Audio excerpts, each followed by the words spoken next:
धनी धनी सुने ना माई के अंगनवा दुल्हन दुल्हनवा।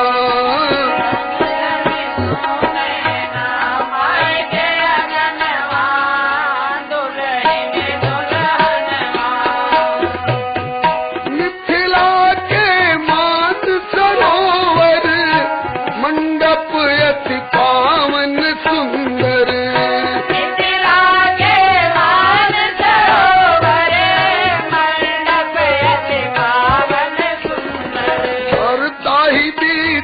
हंसनी हंसनवा दुल्हन दुल्हनवा ताही बीच हंसनी हंसनवा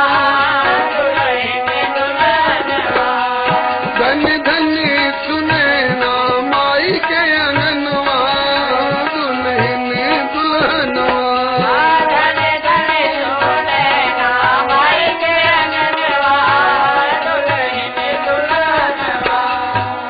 दोनों के सजीवन मूरी भेल अच्छी सियाजू के चूरी।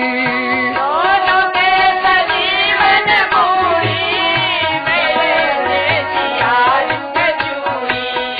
सर सिज पर सर सिज के सुमनवा दुल्हन दुल्हनवा।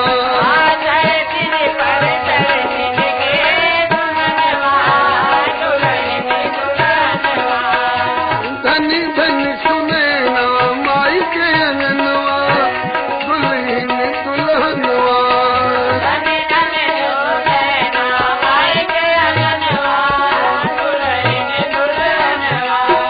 एक दिस मोरिया लर बाढ़े एक दिस घूंघट पटकाढ़े।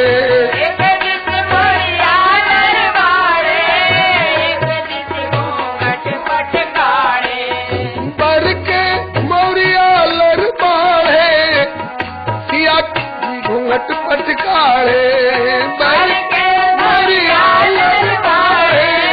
सिया जी घूंघट पटकारे और तरे तरे नैना के चितवनवा दुल्हन दुल्हनवा।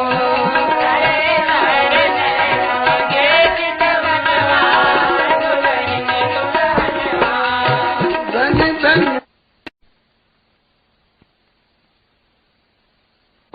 विधि गाऊं पानी ग्रहणवा दुल्हन दुल्हनवा। विधि गाऊं पानी ग्रहणवा धनी धन सुने